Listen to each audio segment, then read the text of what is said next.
हर्षित landmark, सपनों का घर जैसा आप चाहते हैं हम बनाते हैं। 1, 2 एवं 3 BHK ready position flats. Call 9827321321।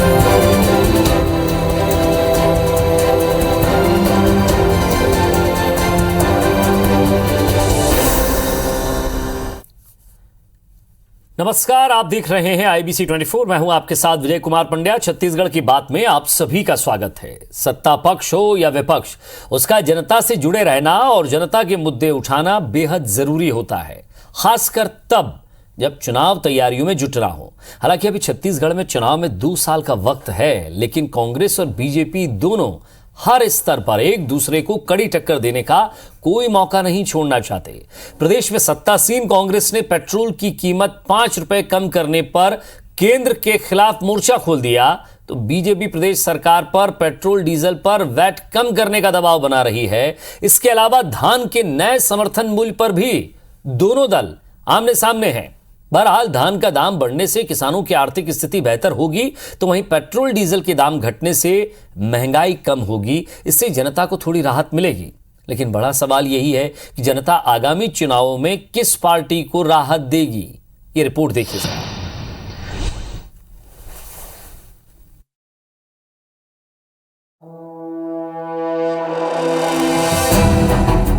केंद्र की मोदी सरकार और प्रदेश की भूपेश सरकार ने दिवाली के मौके पर जनता को बड़ी सौगात दी है। दिवाली से ठीक एक दिन पहले केंद्र ने पेट्रोल डीजल पर एक्साइज ड्यूटी कम की, तो दिवाली के अगले दिन सीएम भूपेश बघेल ने किसानों से कहा कि चुनाव आते आते धान का दाम 2800 रुपए तक होगा। जाहिर है दोनों मुद्दे सीधे सीधे जनता से जुड़े हैं। ऐसे में बीजेपी और कांग्रेस दोनों एक दूसरे के ऐलान पर सवाल उठाने में जुट गई है। केंद्र सरकार की ओर से पेट्रोल डीजल पर एक्साइज ड्यूटी कम करने के बाद बीजेपी ने राज्य सरकार से वैट कम करने का दबाव बनाया है। इसी कड़ी में भारतीय जनता युवा मोर्चा के कार्यकर्ताओं ने पेट्रोल पंपों के सामने विरोध प्रदर्शन किया और राज्य सरकार को चेतावनी दी कि राज्य सरकार जल्द वैट कम करे, नहीं तो बीजेपी फिर सड़कों पर उतरेगी। हालांकि इस बीच जीएसटी मंत्री टीएस सिंहदेव ने संकेत दिए हैं कि राज्य सरकार पेट्रोल और डीजल में लगने वाले वैट टैक्स में कमी कर सकती है। इसके लिए विभाग प्रस्ताव बना रहा है। कम करने से अगर खपत ज्यादा होती है तो हमको आमदनी में कितना कॉम्पनसेशन होगा, इन बातों को ध्यान में रख के मुख्यमंत्री जी को प्रस्ताव आज कल में भेजना है। इसके बाद भी अगर छत्तीसगढ़ की सरकार जो है सचेत नहीं होती है और वैट में कटौती नहीं करती है, छत्तीसगढ़ की जनता को राहत नहीं देती, तो छत्तीसगढ़ की जनता के अधिकार की लड़ाई भारतीय जनता युवा मोर्चा सड़क पे लड़ेगा। इससे पहले मुख्यमंत्री भूपेश बघेल ने इसे लॉलीपॉप बताते हुए केंद्र सरकार पर जमकर निशाना साधा। सीएम ने कहा कि केंद्र सरकार 25 से 30 रुपए बढ़ाकर 5 से 10 रुपए कम कर रही है, जिस पर बीजेपी ने सरकार पर अपनी जवाबदारी से भागने का आरोप लगाया कि जो यूपीए सरकार में 2014 के पहले तक के जितना सेंट्रल एक्साइज ड्यूटी था उसमें उतने ही उसमें उस ड्यूटी के स्तर पे ले आए, हम उसका स्वागत करेंगे। ये 5 रुपये का वो तो लॉलीपॉप है, पहले 30 रुपये बढ़ा दो फिर 5 रुपये कम करो, ये नहीं चलेगा। आपको उतना ही मिले आना पड़ेगा, 9 रुपया में ले आइए, स्वागत करेंगे। जब भारतीय जनता पार्टी शासित राज्यों ने रेट कम किए हैं तो छत्तीसगढ़ की कांग्रेस शासित राज्य ये रेट कम क्यों नहीं कर रहा है? ये आंदोलन जो है ये खाली मगरमच्छी आंसू हैं, ये हाथी के दांत हैं जो खाने के अलग हैं, दिखाने के अलग हैं। एक और सस्ते पेट्रोल डीजल पर प्रदेश में सियासत गरमाई हुई है, तो दूसरी ओर धान खरीदी से पहले ही प्रदेश में धान के समर्थन मूल्य पर घमासान मचा हुआ है। दरअसल गोवर्धन पूजा के मौके पर मुख्यमंत्री भूपेश बघेल ने कहा कि चुनाव आते आते समर्थन मूल्य 2800 रुपए तक हो जाएगा। इस घोषणा के बाद बीजेपी ने सरकार को घेरना शुरू कर दिया है। विपक्ष के मुताबिक केंद्र सरकार के समर्थन मूल्य बढ़ाने के बाद किसानों को इस साल से ही 2800 रुपए मिलना चाहिए। 2500 से ऊपर पर थे, अभी तीसरा किस्त मिले 1500 करोड़ के, तो 1900 समर्थन मूल्य और ओकर बाद राजीव गांधी किसान न्याय योजना तीसरा किस्त, चौथा किस्त मिलते मिलते ये 2500 से ऊपर पहुंच जाए। अगले साल ओकर ऊपर जाएगा, चुनाव का आदले 2800 हो जाए। 9000 से कमती नहीं करने वाला न माना। केंद्र के समर्थन मूल्य घोषित होने के बाद में किसानों की राशि पहुंच गई है और इसलिए इसी वर्ष 2800 रुपये राज्य सरकार को किसानों के खाता में डालनी चाहिए, जिससे समर्थन मूल्य का लाभ किसानों को मिल सके। कुल मिलाकर केंद्र की सियासत में एक बार फिर धान पर घमासान मचा है तो सस्ते पेट्रोल डीजल पर सियासी दंगल जारी है। जाहिर है दोनों मुद्दे सीधे सीधे जनता से जुड़े हैं। ऐसे में जब 2023 में विधानसभा चुनाव और 2024 में लोकसभा चुनाव होने हैं, तब बीजेपी और कांग्रेस ऐसे मुद्दों को हवा देने में जुटी है जो सीधे जनता से जुड़े हैं। लिहाजा एक के निशाने पर केंद्र सरकार है तो दूसरे के निशाने पर प्रदेश सरकार। ऐसे में जिसने सही मुद्दों पर दांव खेला उसकी जीत पक्की होगी। सौरभ सिंह परिहार, IBC 24, रायपुर। तो अपनी अपनी तैयारियों में दोनों पार्टियां जुटी हुई हैं और अपने अपने बयानों पर भी डटी हुई हैं, अड़ी हुई हैं। अब देखना यह है कि कौन पहले बाजी मारता है। जरा इस पर विस्तृत चर्चा करते हैं। हमारे साथ दो खास मेहमान जुड़ रहे हैं। कांग्रेस से राजेंद्र तिवारी जी, कांग्रेस के वरिष्ठ नेता है, खादी ग्रामोद्योग बोर्ड के चेयरमैन भी हैं और राजनीतिक विश्लेषक भी हैं। सर, स्वागत है आपका। रजनीश सिंह जी, बीजेपी विधायक हैं और बीजेपी की तरफ से हमेशा मजबूती से पक्ष रखते आए हैं। सीनियर होने के नाते एक मजबूत पक्ष रखने के साथ साथ विश्लेषक के तौर पर मैं राजेंद्र तिवारी साहब आपसे पहला कमेंट लूंगा, क्योंकि दोनों ही मुद्दे आपके प्रदेश से ऐसे जुड़े हुए हैं और दोनों ही मुद्दों पर आपकी खास, मैं कह सकता हूं कि इसे दोनों ही मुद्दों पर PhD है आपकी, पेट्रोल पर भी और धान को लेकर भी। जब भी ये दोनों मुद्दे आते हैं बड़ी साफ गोई से आप बात रखते हैं। तो सबसे पहले पेट्रोल, जिसे आप बहुत खास और बहुत अंतर से समझते हैं, अंदर से समझते हैं इसको, कि इसके दाम कैसे बढ़ते हैं, कैसे घटते हैं और कैसे जनता के बीच पहुंचते हैं। तो सर, बारी अब राज्य सरकार की भी है कि कम से कम थोड़ा सा वैट कम कर दिया जाए तो राहत जनता को मिल जाए।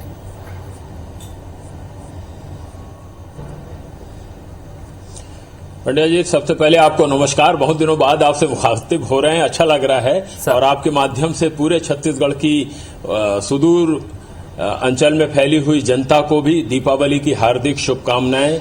घर में सुख समृद्धि हो, सुख और शांति हो और छत्तीसगढ़ समृद्धि के रास्ते पर बढ़े, जैसा सपना हमारे मुख्यमंत्री और कांग्रेस के नेता देख रहे हैं यहां पर। अब आपके सवाल का जवाब, पहली बात तो यह है कि मुख्यमंत्री जी ने तो बात सांकेतिक रूप में और सूत्र के रूप में कही, उसकी व्याख्या करेंगे तो आपका 1-1.5 घंटा बहुत कम पड़ेगा, मगर मैं जल्दी जल्दी बताने की कोशिश करूंगा। सबसे पहली बात तो यह है कि उन्होंने यूपीए सरकार की बात की। यूपीए सरकार में जब 130 रुपए प्रति बैरल पहुंच गया था क्रूड ऑयल का दाम, तो 101 बैरल का मतलब 159 लीटर होता है। तो उस समय भी भारत की सरकार जो मनमोहन सिंह जी के नेतृत्व में कार्यरत थी, उसने कभी भी 68 रुपए से ऊपर बढ़ने नहीं दिया। अब जबकि डीजल पेट्रोल के दाम आसमान छू रहे हैं तो क्रूड ऑयल का दाम तो बहुत नीचे है, मगर चलिए ठीक है, अभी वो विषय आज का नहीं है। मगर उस समय सरकार जो थी, केंद्र की सरकार जो थी मनमोहन सिंह जी के नेतृत्व में, वो 9 रुपए एक्साइज ड्यूटी लिया करती थी। अभी की सरकार 32 रुपए ले रही है, उसमें से उन्होंने 5 रुपए कम करने का काम किया। इसी बात को उद्धृत करते हुए प्रदेश के मुखिया श्री भूपेश बघेल जी ने कहा कि वो 15-20 रुपए कम करते या इसके बराबर करते। दूसरी बात, इनके नेताओं का ये कहना कि भाई आप दूसरे राज्यों ने कम किया है, भारतीय जनता पार्टी के शासन में 1-2 राज्यों में कम हुआ है, तो यहां भी वेट कम कीजिए। तो शायद उनको मालूम नहीं है, या तो वो पढ़ते नहीं हैं या जानबूझ करके लोगों को दिग्भ्रमित करने का काम, जो उनका इस समय मूल उद्देश्य है कि कैसे लोगों के सामने मिथ्या वचन बोले जाएं। अब कौशिक जी झूठ बोलेंगे, ऐसे शब्द मुझको शोभा नहीं देते। मैं तो यही कहूंगा कि असत्य वाणी कह रहे हैं वो। तो पहली बात तो ये है कि वहां पर मैं पेट्रोल की बात करता हूं पंड्या जी। मध्य प्रदेश में आपके लाखों दर्शक भी देख रहे हैं आपके इस लोकप्रिय कार्यक्रम को। वहां पेट्रोल में वेट था 33%। हमारे यहां भारतीय जनता पार्टी के समय से वेट केवल 25% रहा है और डीजल पेट्रोल के जो भी झंझावात आते रहे, उतार चढ़ाव आते रहे, उसमें 1% की भी वृद्धि कांग्रेस की सरकार ने नहीं किया। तो वो 33% था, जिसमें 4% कम करने का काम किया उन्होंने। और अभी भी छत्तीसगढ़ की तुलना में 4% ज्यादा है। अभी 29% घटाने के बाद में मध्य प्रदेश का, मैं केवल मध्य प्रदेश की तुलना कर रहा हूं, आप कहें तो दूसरे राज्यों के साथ भी छत्तीसगढ़ की तुलना कर सकता हूं, मगर पड़ोसी राज्य है, हम उसी से अलग हुए, इसलिए मैं, और वहां भारतीय जनता पार्टी की सरकार है, इसलिए उसके बारे में बताना चाहूंगा। जैसे राजनांदगांव में आज की तिथि में हमने वेट नहीं कम किया है, ये सही बात है, मगर इसके बावजूद भी पेट्रोल का दाम 102 रुपए 31 पैसे है। और जनाब थोड़ा सा आप बालाघाट चले जाइए, राइट में थोड़ा सा, जैसे ही आप बॉर्डर पार करेंगे वहां 110 रुपए 35 पैसे है। आप मध्य प्रदेश के दूसरे सिरे यहां चले जाइए आप शहडोल में, तो वहां 111 रुपए 16 पैसे का दाम है, जबकि उससे लगे हुए छत्तीसगढ़ की बॉर्डर के भीतर जैसे ही आप आते हैं वहां 103 रुपए 96 पैसे पेट्रोल का दाम है। यह हालत है। हमने वेट नहीं घटाया है, उसके बावजूद भी वहां से ज्यादा है।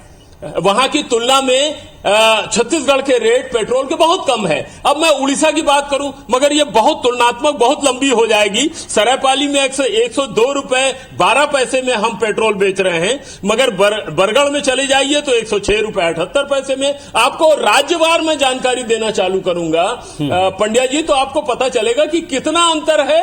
हम कितना पैसा ले रहे हैं जनता से, और मध्य प्रदेश में जो भारतीय जनता पार्टी का शासन है वहां पर लिया जा रहा है। दरअसल मुश्किल की बात यह है कि यह पेट्रोल का अध्याय हुआ। अब हमारे साथी जब सवाल करेंगे तो वो जवाब दूंगा। अब आपका दूसरा सवाल आ रहा है धान को लेकर 1940 रुपए का, सर, मुख्यमंत्री कि जब केंद्र ने 1940 रुपए कर दिया है तो आप चौथी किस्त का इंतजार क्यों कर रहे हैं? आप तीसरी किस्त में ही दे देते दिवाली के बाद। नहीं, हम जब भी किस्त दे रहे हैं वो समय समय पर जब किसान को आवश्यकता होती है। तीसरी किस्त हमने दिवाली के पहले दिया, क्योंकि उस समय दिवाली में पैसे की जरूरत रहती है। जब वो बुआई करता है, जब वो कटाई करता है, जब त्योहार आता है तो क्रमशः दिया जा रहा है। और दूसरी बात यह है कि मुख्यमंत्री जी ने कहा ना कि 2800 रुपए हम उसका दाम पहुंच ही जाएगा। दरअसल 2-3 बातें समझने की जरूरत पड़ती है। अब कौशिक जी जैसे बुद्धिमान नेता जब केवल राजनीतिक कारणों से असत्य वाणी बोले तो अच्छा नहीं लगता, और वो तो खुद किसान है, किसानों के दर्द को समझते हैं। सर 1940 रुपए केंद्र ने एमएसपी कर दी है तिवारी सर, गत वर्ष का रेट तिवारी सर 1940 रुपए जब एमएसपी हो गया है तो कम से कम जो आप बोनस दे रहे हैं जो किस्त के अनुरूप भी जा रहा है, तो मैं समझता हूं कि उसमें बढ़ना चाहिए। वो चुनाव के आते आते इंतजार क्यों किया जाए?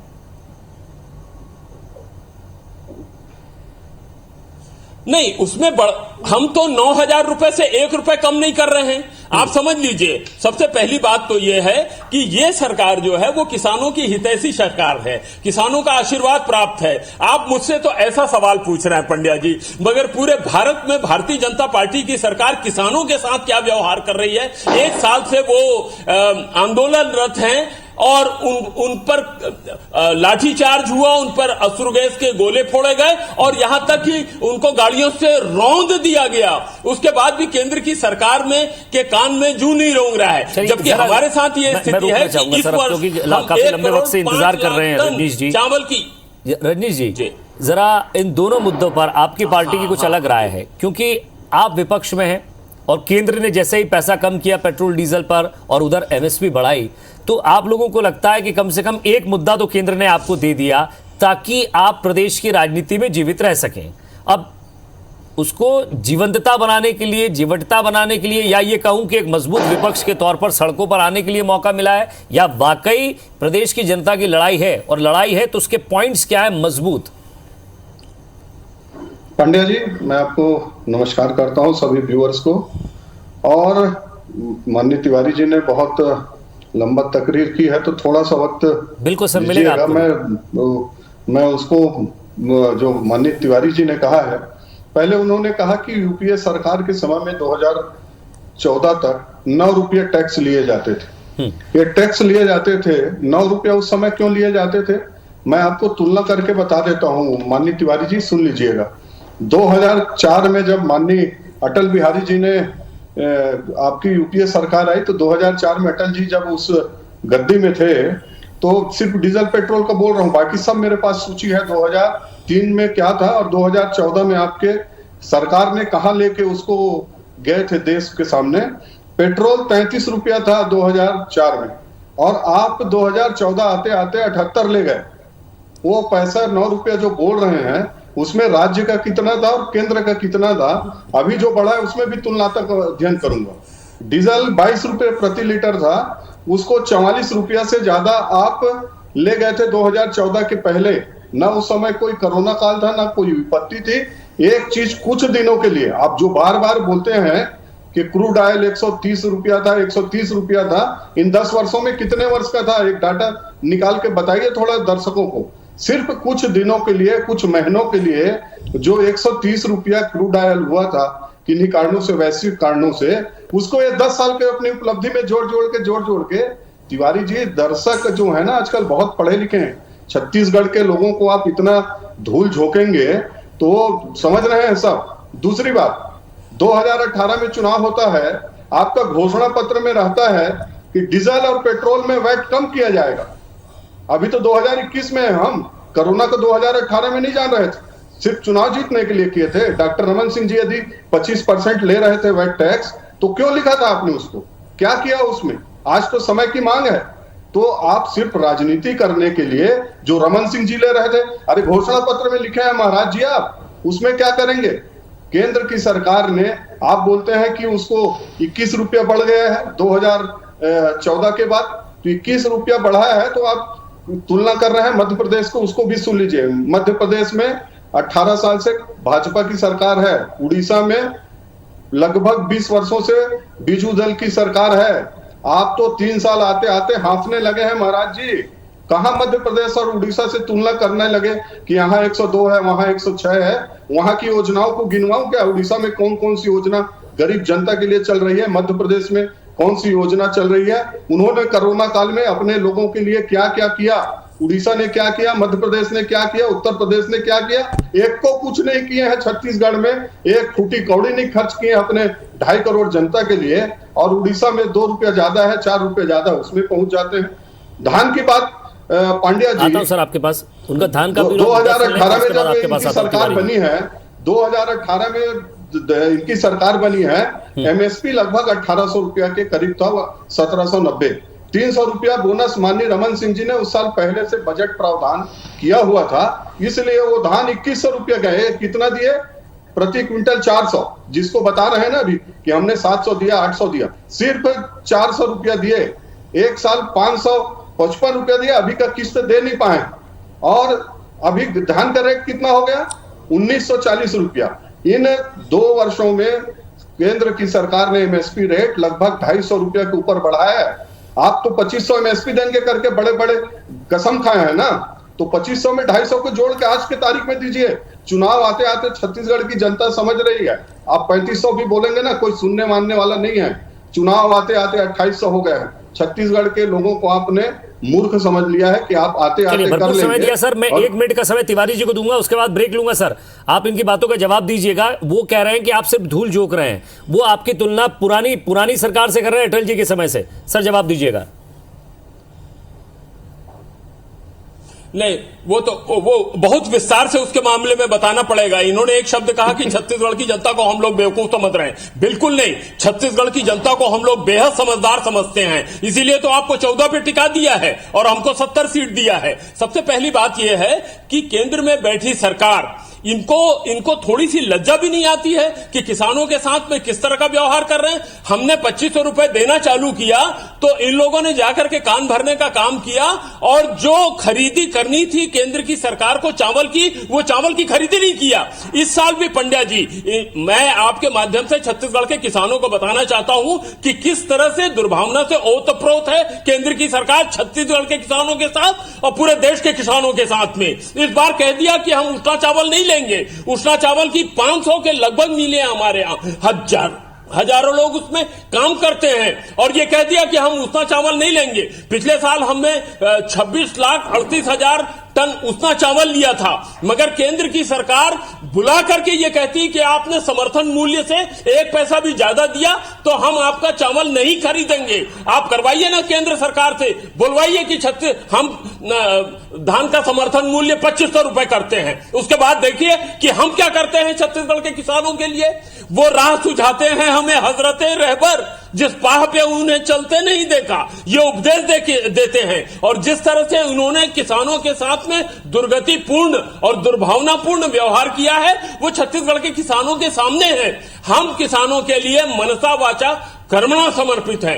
इस अंचल के किसानों के लिए हम कोई कोर कसर नहीं रखेंगे और इसलिए और अभी आपने चलिए सर, ये सबकी बात जो आप कह रहे हैं इसका मैं जवाब भी लूंगा और साथ ही साथ एक आपसे मैं रजनीश सिंह जी से भी ये पूछूंगा कि जब समय आ गया है तिवारी जी, अब जब समय आ गया है कि चलिए आपको दोनों तरफ से सपोर्ट मिल रहा है, एक तरफ से एक्साइज ड्यूटी कम हुई है, दूसरी तरफ से समर्थन मूल्य बढ़ा है, तो थोड़ा सपोर्ट भी अगर बड़ा दिल कर दें, आप तो राजनीति में आए इसीलिए कि जनसेवा कर सकें, तो जब जनसेवा करनी होती है तो फिर तुलनात्मक अध्ययन नहीं होता, फिर जनसेवा ही होती है। रजनीश जी, मैं आपसे एक अहम सवाल ये पूछ रहा हूं कि इन दोनों मुद्दों को लेकर, धान को लेकर और पेट्रोल को लेकर, आपकी अपनी पार्टी की अलग राय है, आप अलग सोचते हैं और साथ ही साथ आप ये भी सोचते हैं कि इसमें जनता का भला होगा, लेकिन इन दोनों मुद्दे से कहीं ना कहीं आपकी पार्टी का भी भला है, इसीलिए आपकी पार्टी इतना तत्काल इसको कैश भी कर रही है और आपने अपने एक अनुषांगिक संगठन, पार्टी के एक छोटे संगठन को, बीजेवाईएम को उतार भी दिया है।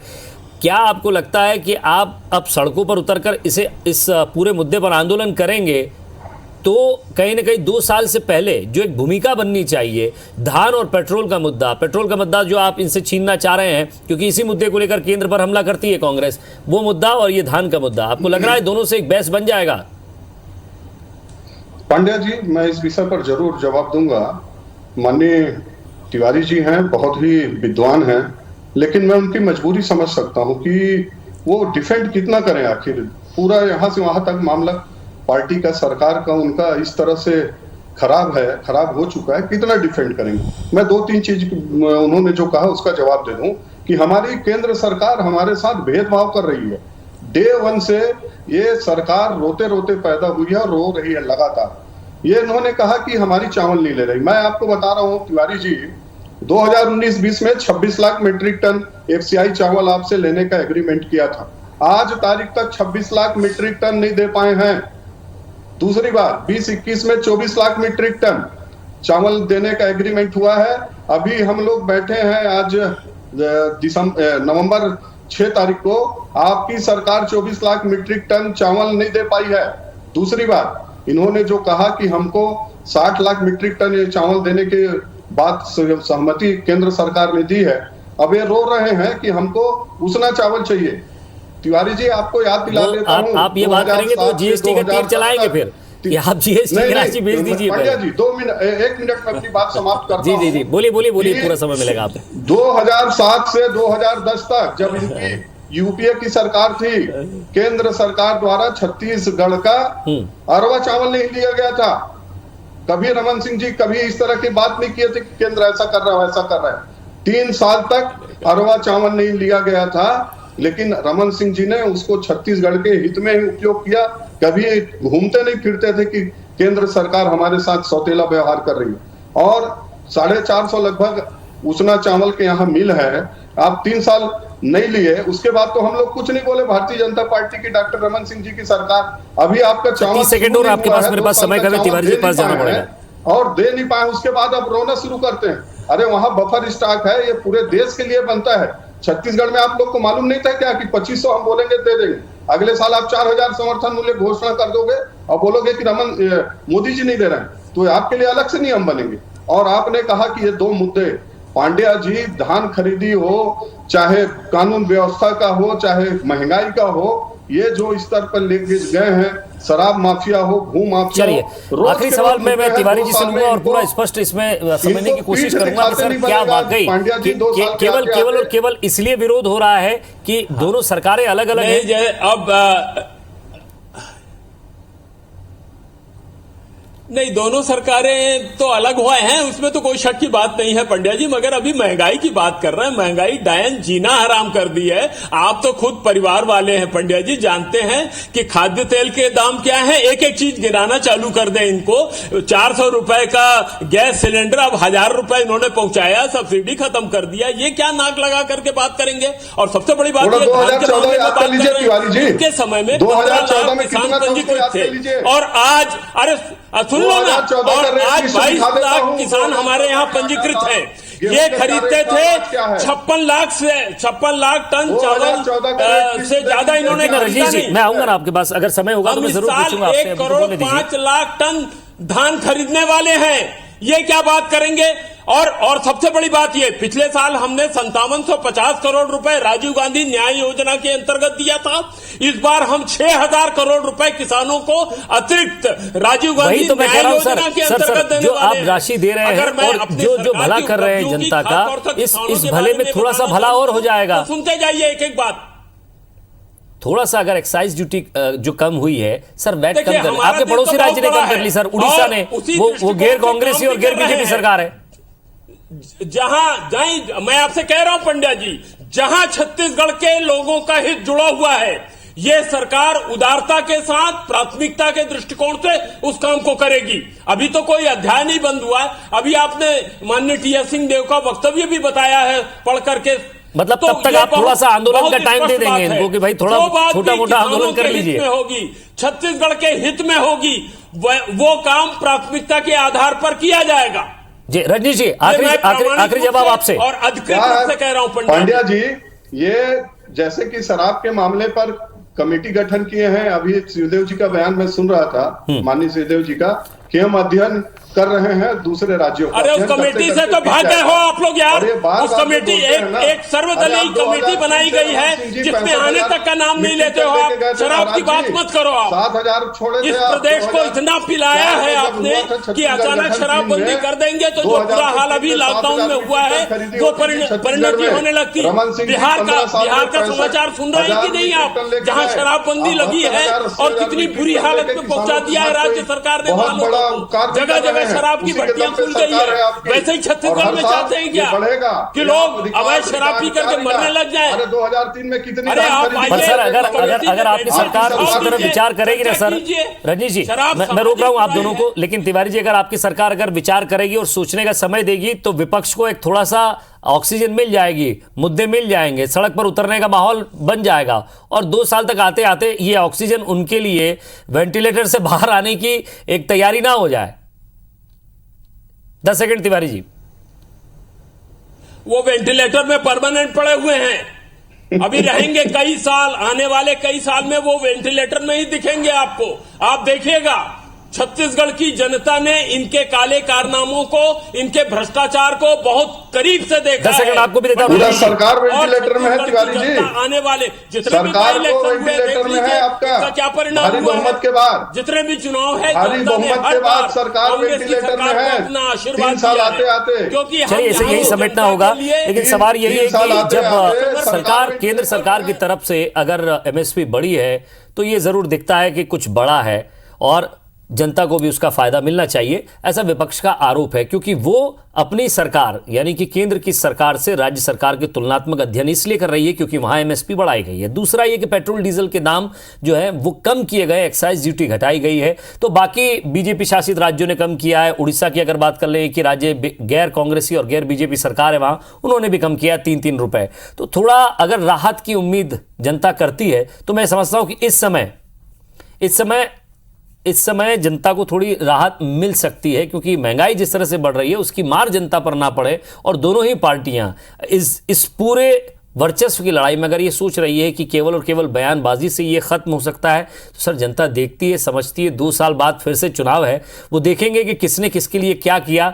वो समय आने पर फिर अपने मतदान से वो कोशिश करती है कुछ नया करने की। बहुत बहुत शुक्रिया, आप हमारे साथ जुड़े दोनों नेताओं का बहुत बहुत शुक्रिया। नमस्कार।